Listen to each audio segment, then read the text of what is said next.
This your girl, Lil Chat, and I just jumped off the porch with dirty glove bastards. You bastards. So that's y'all game now. Y'all done changed now. For the fame now. You think I'm lame now? All right, so we got the legendary Lil Chat off the porch with us today. Oh my God, I made it to the porch. You here? God, finally. Yes. No, I appreciate you so much for coming by today. This is an honor for me. You ain't worry about this right here. They got one on the other side. There you go. So how you feeling today? I'm feeling great, man. I'm loving Atlanta. I'm loving the air. I'm loving the vibe. I'm just glad to be here. I feel that. Yeah. Honored to be here. What is it about the vibes in Atlanta that you fuck with compared to back at home in Memphis? Man, it's live. You know, you just go everywhere. It's just a crowd. Everybody friendly too. Y'all friendly up here. I'm from Memphis. Memphis ain't friendly. Not at all, from what I hear. So yeah, y'all real friendly up here. Yeah. Shout out ATL. They one of my biggest marketers too. Absolutely. Where I sell a lot of. Yeah, we love the chat here. Thank you. I'm at the Porch. Yeah, for sure. So what's going on in Memphis these days, and how does it compare to when you were coming up at first? Memphis, it really ain't nothing compared except I got older, and now I'm looking at all the wild stuff that we used to do. Like, I'm trying to tell my son, you need to sit down. We don't need to do that. But then I had to think about it. We were doing the same thing. We was young. Yeah. All these folks wilding and doing all this crazy stuff. So it's really the same. I just got to look at it like I'm older now. So I can't play the old mama and try to, act like everything's so terrible because it's basically doing the same thing they was doing, we was doing, we were young. Yeah, absolutely. And what part of the city are you from? I'm from Westwood. Okay. I'm from South Memphis too, because I was born, but I was raised in Westwood, and my son represents East Side, so I got to throw that in there too. You got to. East Memphis, hey. Yeah. So at what age would you say you jumped off the porch in Memphis? Man, I jumped off the porch at 12, 13 years old. Yeah. Like I said, if anybody know, I was on Juicy J's Volume 7. I could have been like 13, 14 years old. Yep. Way back then, so I've been around, I just was in and out off the porch so much, so I kind of bounced around a little bit. Yeah. Yep. So how did you end up on that song with Juicy J? Did he reach out to you? How did that all come about at first? Man, I was going to East Junior High summer school. Bad little girl. I ran across Lil Noah. Lil Noah, he's a rapper that was already rapping with Juicy J. Okay. Underground growing up. And I told him, I can rap, I'm bumping. And he was like, you will? Like, yeah. So, man, he started rapping. I started rapping against him. So we rapped. He said, man, you know what? You is bumping. Like, matter of fact, I'm going to get Juicy your number. I was like, oh, okay, get to him then. So he gave the number. I didn't think he was going to call. Like, I just going to get Juicy my number. Yeah, right, because Juicy J, DJ Paul, DJ Squeaky, DJ Zerk, they had the streets on lock with mixtapes. Yep. In the bang, you had to have some 15s or some 12s to bump. DJ Paul, Juicy J, Squeaky, Zerk, it's a lot of more Spanish Fly, So anyway, well, one day I got the phone call one night. He was like, yeah, what's up? This Jay. I'm like, Jay, yeah, this Juicy. I heard you can rap. I was like, yeah, I can rap. He's like, well, let me hear something. I'm like, So he put you on the spot. I'm like, my mom in the room. He like, oh man, I thought you said you wanted to rap. And he hung up, and I'm like, oh Lord, I missed my chance. So that's what I'm thinking. I'm like, nah, but he called back later on, like 12, 1 midnight, like that. He was like, hey, how you doing? This Jordan. I like this Jordan. He's like, yeah, this Jordan, he was business now, so he was like, I heard you can rap. He was like, let me hear you. This time I went outside. I said, I ain't gonna miss this chance. Because keep in mind, we were 12, 13 years old. We rapping like we rapping now. Okay. And so I went out and I flowed. He said, damn, you is good. He said, matter of fact, I want to get you on something. I said, okay. So he ended up pulling up, and we went to a friend of mine's house. And he went in her living room, and he came with the little recorder, tape recorder, where you put record and play. Okay. And you put the microphone, and we was just that, throwback way back then. And I rapped, and then I didn't know if it was gonna come out or not, but it came out. Matter of fact, it's on YouTube. Pop T Drop. It was me, Juicy, and Crunchy Black. Oh, wow. And when it came out, I couldn't believe it. Yeah. And from that point on, we went from there.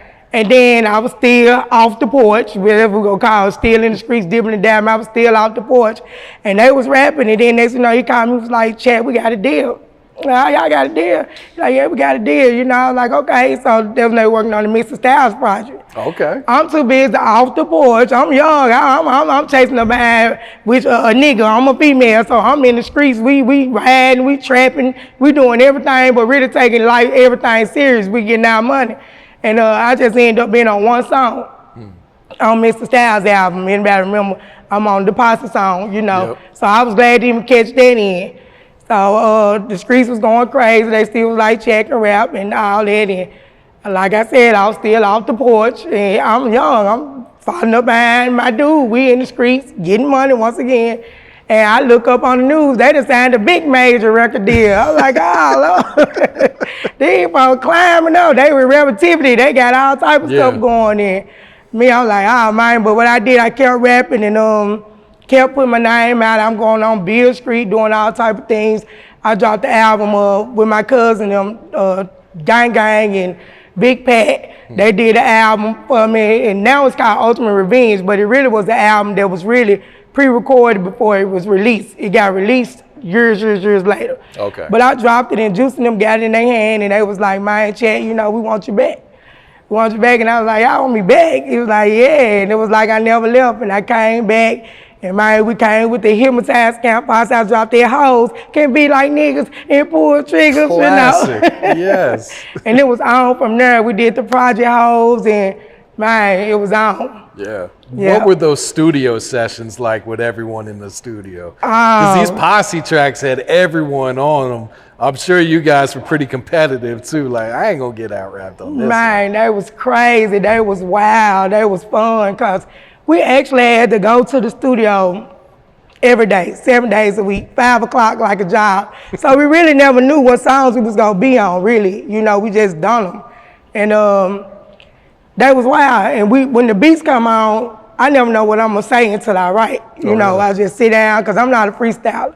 I sit down and then whatever I come up with, man, I drop. And then by the end of the day, we really never hear the songs until the album come out, because Juice and Paul, they ain't played it. They ain't letting us take no music on. Ain't nobody hearing the music outside, but it always come up to be a masterpiece. Yeah. Yeah. All right, so yeah, talk to us about your friendship and relationship with Gangsta Boo. Oh, Gangsta Boo, that's my sister. We talk like every day. We ain't talking, we texting. You know, man, she's like the sister I never had. She don't have a sister, I don't have a sister, but we click-clack forever. She's still working. We got an album out right now called The Witch. And we got our big sister on there, Mia X, DJ Paul made the beat. It's called The Bitches, so y'all go check that video out. Also, it came out white, Lil White put it out through Selecto, so big ups to Lil White. And my man Gangsta Boo, we call each other on the regular. You know, I get advice from her, she get advice from me. And man, we gonna be sisters forever. No one can, we have our little fears and stuff, but it ain't gonna never get to the point we gonna fight or we gonna, you know, fall out to the point that we hate each other. I ain't gonna let nobody mess with her if she around me, and I'm sure, for sure, she ain't gonna let nobody mess with me. Yeah. So that's what it is, man. We sisters. Yeah, what I love about both of y'all is y'all are very blunt. Y'all are very vocal. Y'all are gonna everyone's gonna know where you two stand. Man, that's the Memphis. That's that Memphis scene in us. That's how we is.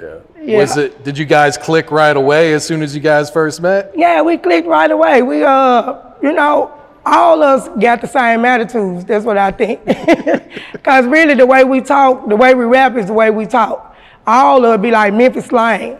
So it's hard to really not click-clack with people that's from Memphis, especially if you're from Memphis, because we all got the same mentality, the same attitudes. Even if you find somebody nice, you're going to end up saying that mean Memphis. Even if you find somebody mean, you're going to end up saying that nice Memphis. Yeah. It's like you can't take the Memphis about us.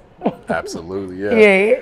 Yeah, you, Boo, and Mia X, y'all are the pioneers of like the Southern female rappers. Man, it was an honor when I did get to meet Mia and work with Mia, because I always looked up to Mia. My favorite rapper is MC Light. She's my favorite. I like the Brat.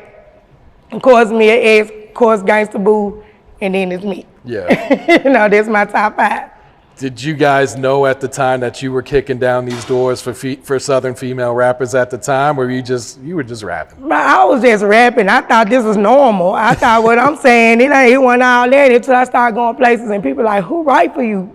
Who got you? I know why you writing this. Somebody, I'm like, writing this? I ain't doing nothing. I'm just writing like I'm talking to you. So that's when I found out that, we was different. I must be different. Yeah. Yeah. What's your thought on the rise of the female rappers these past few years? Well, I like them. They doing their thing. They the same age that we were when we was doing our thing. I'm happily 43. Okay. So, the ones that's coming in the game and doing their thing, they in their 20s and I'm fucking with them. Yeah. They doing their thing. Yeah. But me, I'm the thug. You got all types. You got the bougie ones. You got the pretty ones. You got the fancy ones, you got the gangster ones, you got the hustlers, you got the bosses, and you got the hood ones. Somebody got to represent one of them, and that's just me. I'ma always be hood. Absolutely, yeah. Talk to us about the creation for Chickenhead, and did you guys know how big this song was going to get? I didn't have a clue. Pat came to me like, Chat, I got a song I want you on. He like, it's called Chickenhead. I'm like, Chickenhead?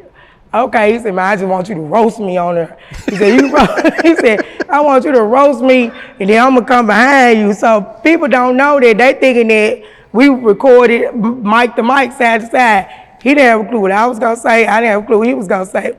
So we went in, I got the pen, I heard the beat. So I just thinking everything bad I could say about a nigga. I'm just like, yeah, you like my outfit. Don't even fake a nigga. I'm like, yeah, I like the outfit you got on, little mama, what's up? So in my mind, I'm thinking everything that a nigga say, they always trying to talk to him. You look at that gas tank, it's on E. Like, dog, so I'm just writing and roasting. So I went to drop my balls. And Pat came out, he heard it, he was laughing, and then he came back in responding to me. And didn't know that we was coming up with a masterpiece that'll still be a masterpiece decades and decades later. Yeah. And then at the time, what was that? The Box was out. Oh yeah. That channel that was out, and they was blowing the video up like crazy, which we filmed it down here. Oh really? We did Chickenhead down here. Okay. Yeah. The song I think it was a couple months ago. It was going viral on TikTok. Have you been able to see those videos? Yeah, I saw it. I shared a few of them, and they still doing, man. It's fun, it's hilarious. Yeah. Hilarious. What was your thoughts about Cardi B remixing the song?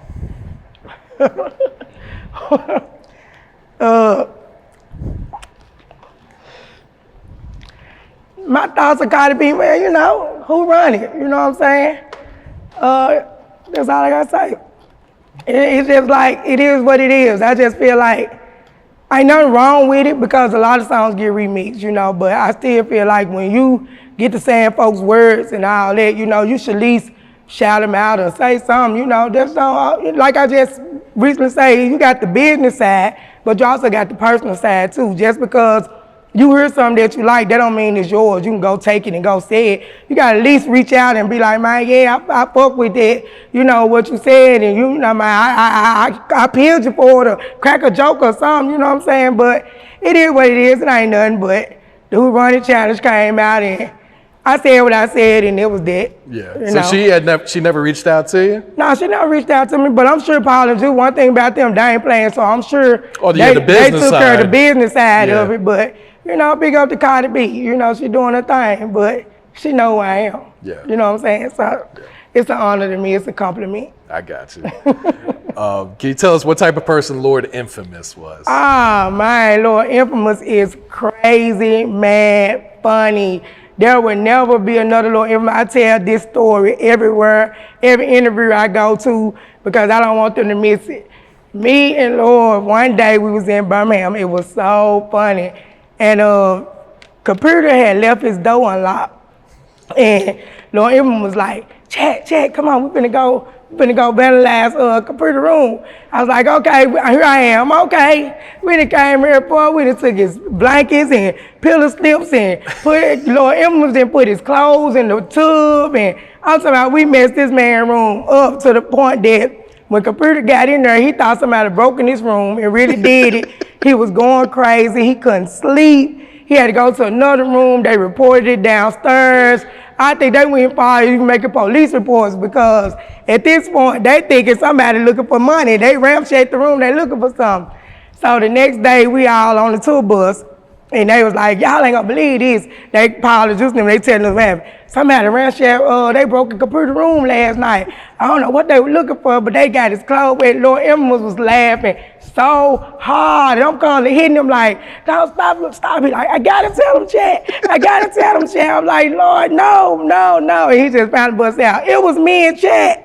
Them folks looked at us like, man, come on. They laughed for a minute. But all of a sudden, we got fined and everything because at the end of the day, it's like it was funny, but it wasn't funny. And I was so mad at Lord, I was like, man, I never do nothing else with you. I see now I can't be your charge partner, you gonna tell it. You know? But it was funny, we all laughed about it, but that's something I would never forget. Lord was a funny guy, man, rest in peace, Lord. It'll never be no one else. He's a loving guy too. Okay. You know, he had a couple of accidents and my Lord been through a lot. He survived a lot of stuff. So for him to just have a heart attack and it took him out, he still went through a whole lot. Yeah. Yeah. And he was a trendsetter too. He was so before his time. Man, he'd go in there and imagine trying to read a little infamous rap.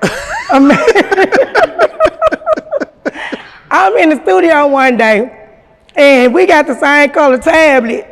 And I'm like, okay, they like, Chad, it's your turn to go in the booth. I pick up the tablet without even knowing. I go in the booth and I'm looking at the tablet like, what is this? First of all, I didn't notice it ain't my tablet, but what is it saying? How can you read this? And I promise you, it looked like some zigzags, like no words. And it was weird. I'm like, dude, Lord, this your tablet? Yeah, this my tablet. Get my tablet, Chad. And I'm looking at it like, what is it? I couldn't wait till he dropped this verse. Because you want to know what he was trying to say. I dropped my verse, and I usually will go out the room when the other person dropped. I said right there in that truck, because I wanted to see this. Boy, Lord went in there, he spit some stuff that I don't know how he even know what it was saying. I'm not making this up. I'm like, how did he know that's what that tablet say? How is you reading this right? How is you reading this music? Man, it's no one else. Now, his son looks just like him. I haven't been around that much, but man, if he anything like Lord, he's something special. Lord, it was special.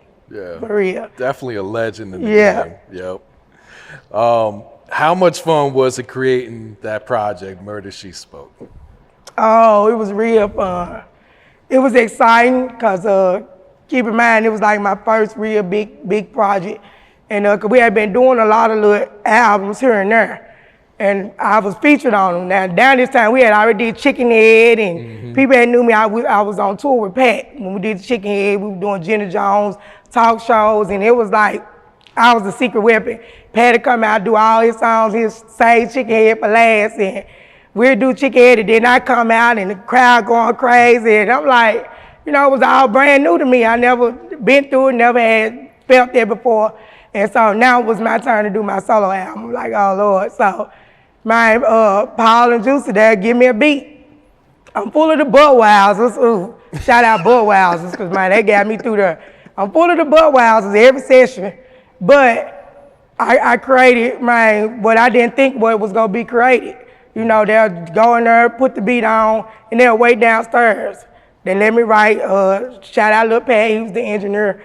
I'm writing my music, you know, I'm vibing, and I go drop. I'm talking about they won't bother me at all. They'll let me drop, and then I go downstairs and say, I'm finished. It's pretty much like American Got Talent. Like, you do what you do, and then they got to come give you a thumbs up, a thumbs down. So you go in there, Juice come in, they listen, and I'm nervous, because I'm like, you know, and then biologists, they look up, man, Chad, this bumping. You know, this wang, and I did Peanut Butter. And I thought it was nerves, just told Pat, wait a minute, play the back. I was like, oh, Lord. All the time he played the back, he looked over at me. He said, man, yeah, you know, so it was real fun, it was exciting. And 2 weeks before, back then, Bootleggers was out. 2 weeks before it came out, I'm riding around, I'm just driving, pull up at a gas station, I heard a car pull up. Yeah, you weak-ass motherfuckers, y'all ain't gonna do shit, y'all ain't gonna let shit down. They're like, damn, who's that? And I say, you know, some girls, they jump out, they wild, don't sing it, ho. You about to bring it home. I'm like, wait a minute, that's me. Like, how they got that? And I looked, I was like, okay, they got the album. Can I get it? But then, because like I said, I hadn't even heard it. Really? I hadn't heard it. I remember Paul being on the plane. We flew out somewhere. He was like, man, you know who album I can't stop bumping? We like, who? He like, Chad album. I'm like, well, can I bump it? Please, can I hear it? I didn't hear it till they got out. But I was riding around the streets and it was like everywhere I went, red lights, all that. I stopped and I was just hearing it. And they let me know like, okay, yeah, I'm a superstar. Absolutely, yeah.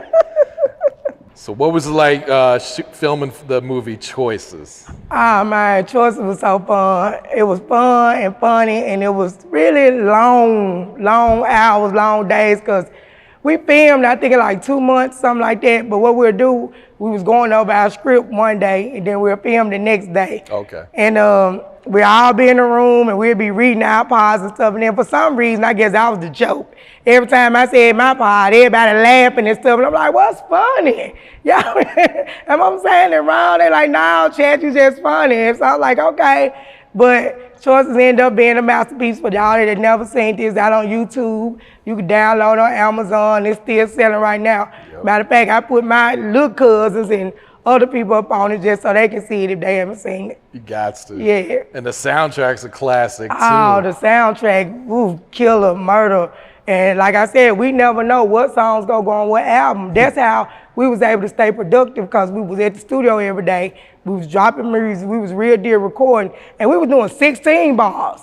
Three verses, 16 bars. Y'all got it easy these days. They do 12, maybe a 12 bar. And it might be a song. That little 12 bar whole for a song.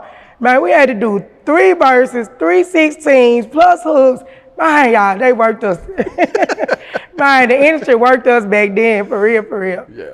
Yeah. So why did you end up leaving Hypnotize Minds? Okay, so what happened was I was signed to Koch when we did The Murder She Spoke, even though I was signed to them as an artist, and they had their own record company, but they got me a deal through another record company, which was Koch Records. And even though I was getting paid the show money and the checks and all the stuff they was doing, I hadn't started The Murder She Spoke checks. So at the time when I got the legal representation, I got the lawyer, and which Juicy told me, I said, well, you know, what I was supposed to do? He said, I don't know, Chad, get a lawyer. I said, okay. So I got a lawyer, and once I got the lawyer made it where it was confusing that they weren't able to tell who was at fault, whether it was the record company or whether it was the label, whether it was Paul and Juicy and them. So at the time, while we trying to figure it out, the lawyer insisted that we stayed away from each other till we figured it out. And I'm like, huh? Oh, Lord. If I was like, Chad, you know, you got lawyers on us, and they, you know, it ain't our doing, you know, the paperwork said, you know, I'm young, keep this in mind. I already know. So to be honest, it really was a misunderstanding. I didn't know that the paperwork was saying that they not to contact me, I'm not to contact them until we resolve the matter and all this other stuff. And even when Juicy was ready to do my second album, they were saying that I was got to do it at another studio because of the paperwork that law. And I was like, oh no, you know, never mind. And it was hard for me. It was hard for me. It was like I was a young girl going through a breakup, you know, because I had been on tour with these guys. I had been through so much. We had did the Baby Mama, you know. We also went and premiered that movie. We did so much things that I didn't know that was gonna be. Because even now, when you find a criminal case, the lawyers always tell you don't contact the person, this, that. I know that now, but it was like that, and then to the point that at the same time I'm still signed to them. Yeah. So I'm still held up to the point that we just both came to a mutual agreement, like, you know what, don't worry about it. You know, let's just let it go. Let me go, and we just gonna let it all go, and we'll go from there, which was a good thing, because now we still all friends today. We still got back. It was never no bad blood, no bad tensions made. It was really, and Paul told me, Paul said, Chad, you know what? I'm gonna let you go. He said, but one day you're gonna regret you left us. And I was like, well, I gotta do something, because now I'm at a standpoint, you know, due to what I done. And like I was telling people, a lot of times as an artist, and just like the new artists now, they think that, you know, they could do more than what they doing. They making money, but they could be making more and all the time. And then you end up finding out it's really ain't easy as it look. And so when I'm with Paul and them, you know, we ain't doing nothing but dropping verses, but they the ones putting the songs out. They the ones doing the promotions, we doing the videos. They the ones got the budgets, buying our clothes. So now that I'm gone, I got to buy my own clothes. I got to pay for my own beats. I got to pay for my own studio time. Like, God damn, I'm losing here. What's really going on? So I end up finding out, like, you know, it ain't as easy as it look. And I just kept grinding out, which I got my own label now called Dime a Dozen. Okay. You know, which I done dropped a couple of albums on, Drummer Queen. I got a couple of artists I'm gonna push, my nephew, The Sizzle, my brother Womack the Omen, my brother Serta Mac. And I gotta, you know, I'm just gonna keep it moving. I'm gonna drop some movies and a lot of things like that. Yeah, I feel that. Then, and still today, you know, still getting paid off of being with Hypnotize Camp Pieces Mafia, because if I would never been with them, you would never be able to even have me on the porch and ask me all these legendary questions, you know. And I'm still doing shows, still getting verses, and I'm still chatting. Yep. So I'm still thankful. I guess it took me a little older to see it and to get through it. And we did a couple of dates on the reunion, and we got some deposits down for some more dates. Just due to COVID, you know, they ain't broke back out yet. So that's one thing that you don't do. You always make sure you keep a good communication, and you know, with people that's good, because you never know, you got to go back to them. Yeah. You don't get mad, but don't overdo it. You know? Yeah, don't completely burn that bridge. If somebody been good to you, don't never forget that good that they done. Don't let the look bad outweigh that good that they done. You can't never forget that, because you never know when you always got to come back around. That's for real. That's some great game right there. Yeah. Talk to us about working with Pimp C and you guys' friendship as well. Oh man, Pimp C is an honor to be in his presence, you know. And I met him and he was like, chat, man, you know, you my favorite. You my favorite. And I was like, oh, okay. That was up, and we was on sipping on that scissor when I met him. We was on that video scene, and I was hungry one day. We was in his room, and I was like, oh, I'm hungry. He's like, oh, you hungry? Oh, come on. He went in his little microwave, gave me his big boy steak, and I was like, wait a minute, this your food? He's like, oh, no, you want her, you can have whatever I got. There you go. So he was real cool, and my most memorable moment was one day he came to Memphis, and I wasn't even there yet, really. He was there. We was getting ready to come up the steps, and they had this rope where they roped it out from the door, and I barely made it to the rope. But he spotted me. He like, what y'all doing? Oh, y'all got a little chat behind the rope? Oh, y'all need to move this shit. Y'all need to move. Hey, man, come on, man. I'm like, you know me, I'm very humble. I ain't the type that go get somewhere and demand y'all open the door. Or, yeah, I'm chat. Y'all need to let me in. So I really can wait. Even if you got 50 people to let in, I'll still be waiting until you see me and then say, oh, okay, come on, chat. That's just how I am. So, but Pimp C had to act the fool. Oh, y'all need to move this shit. Y'all got up behind this rope, Mike. Come on, Mike. So we came in there, got in the VIP, we got the bottles, and the man wrapped this whole show with his arm around me on stage, and it was like real Memphis love. Oh, that's, so yeah. Rest in peace, Pimp C. Yeah, long live the pimp right there. Yeah. So what's the new single that you're pushing right now or that you plan to drop next? Well, I got Drummer Queen now, which I'm gonna do a Drummer Queen Deluxe because I already released it. Okay. But now I'm getting ready to do the promotion part of it. That's Your Game now. It was produced by a young cat by the name of Danny Boy. He also produced a couple of more on there. Matter of fact, I brought my thing to make sure it gets him. I brought my thing to make sure I don't leave nobody out this time. So I let everybody know who own it. Okay, I got beats from Bizzle Boy. Bizzle Beats, I got Lil Loaded Beats, DJ Squeaky Beats, Joe Blow CEO. Let me see who else. Memphis Track Boys. I already shouted you out, Danny Boy. Who else? I got Track Man. Who else I got? I got Quavion the Don. Who else I got on here? Them my producers, okay? But I got Juicy Fruit. I got Project Pat. I got Gangsta Boo. I got Frazier Boy. I got my son Duke. I got my brother Womack the Omen. I got Drummer Marijuana on here. And I got some more cats that I put out, you know, just to let people hear them. TD The Chosen, but it's a good album. Oh, yeah. I got Fiend, shout out Fiend too. And I'm Shout the type, out to Fiend, man. I'm the type, did I say praise your boy? Did I leave him out? Yeah, you did. I'm not good at names, y'all, so y'all gotta look over me. But I'm the type, I don't go with who's hot and who's not. I just go with who I can hear on a song. Like I make a song, be like, ooh, I heard such and such. And somebody be like, why don't you do a song with him? And I be like, what type of song would I do with him though? You know, I don't want to do just because your name hot and then I do a song with you and we done got good chemistry. The song got to fit. So that's basically how, but I filmed the video that's coming out by my guy Track Wayne Films, Game now. That's pretty much what I'm pushing. I got Clout, that was produced by Lil Lodi. Okay. That's gonna be my next single. I'm also working with, what's his name? Young Films. I just did a joint called Back Outside. That was produced by this young cat, Ryan God. I actually found that beat on YouTube. Hit him up, he from Seattle. He said he was 17, I couldn't believe it. You know, I said, well, I like your beat. He was like, oh, you can have it. I said, okay. And, you know, it's called Back Outside, so that'll be dropping soon. And that's pretty much what I got. It's called Drama Queen. Okay. It's out on all platforms now. Yeah. Yeah. So what inspires you to keep creating today? 25 plus years? 30 years now? The love. One thing about it, the industry won't let me stop. I'm talking about, like, I get features booked like crazy. I get shows booked like crazy.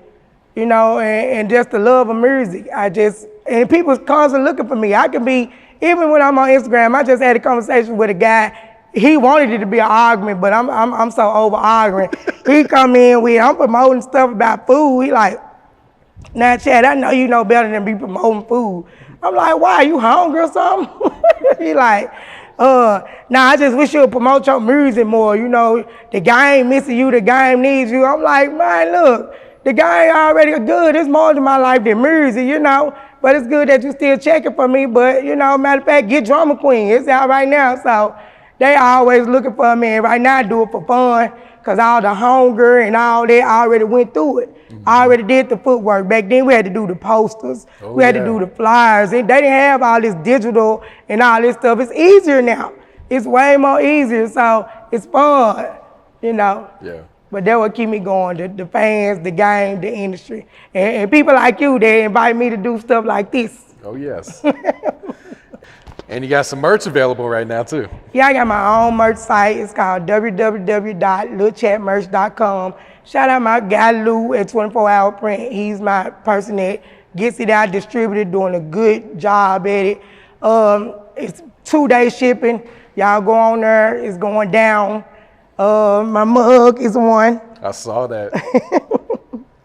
And we got shirts. Also, let me shout Paul out. He got the 36 Mafia merch. So y'all can also go on www.36mafiamerch.com as well. Yeah. Then we got my guy from Nashville, Big Phil. He got Baseball Rich merch. So y'all hit him up too, which also him and Mr. Bean got this Disbelief tequila, which they told me to present you with a bottle of. Okay. It's they made it from scratch, you know, that's their own business. So Disbelief tequila, I'm gonna make sure I get this to you before we leave. That's from Big Phil and Mr. Bean. Now I got them from Memphis. Okay. Yeah. Going back to these reunion shows, what have these crowds been like? Because they waited so long to see all you guys back together. I think I was more nervous than the crowds. I'm sorry, we really didn't think that was going to happen until we all met up. Really? We all met up. But when we all met up, it was like we never left. You know, keep in mind, we grew up together. All of us grew up together, regardless if y'all saw me gone, if y'all saw Boo gone, we all been gone once upon a time. But we all a part of each other's childhood. We all love one another. So when we got back around each other, it was like we never left. And it was fun, it was exciting, and I'm looking for more of them to come. Yeah. I'm looking for more to come. And the crowds be wild. Oh, I'm sure. Wow, they touching on us, they just glad to see it. They glad to see it. Before we get you out of here, what's your thoughts on the music scene in Memphis right now? Because you guys got it lit again. Because one thing about Memphis, like I always say, Memphis, our city itself, keeps us hot. Because we rap about the truth. We rap about things that we doing. We rap about things that we seeing, things that's going on in the city. You know, we're not making this stuff up. This is really how the Memphis living is. So it's easy for us. You know, people feel like, oh, they so hard, but we really having a conversation with y'all on music. It's like a Memphis slang. So it's easy. And as long as the city keep doing what it's doing, whether it's bad or good, we're going to always produce the heat. Yeah. Yeah. And what type of impact and influence would you say Memphis has had on the culture and on the rap game as well? Well, I hope, they learned a lot from Memphis because they see we ain't playing. We go-getters, we hustlers, we talented, not just musically. We actors, we got the basketball, Memphis, we different. Put it that way. Yeah. We different. But we love Memphis, and Memphis ain't gonna play with y'all either. And then everywhere we go, people love us. When I go somewhere, they be like, y'all hear the way she talk? And they be talking so country, I be like, y'all think I talk different? No, you the one, so who talk right? I had conversations like, so who talk right, me or y'all? They be like, us. I'm like, no, y'all talking wrong, I'm talking right. So everywhere we go, man, somebody love Memphis. Absolutely. They love Memphis. Yeah. So that's y'all game now. Y'all done changed now. For the fame now. You think I'm lame now? When I'm the bitch that put y'all up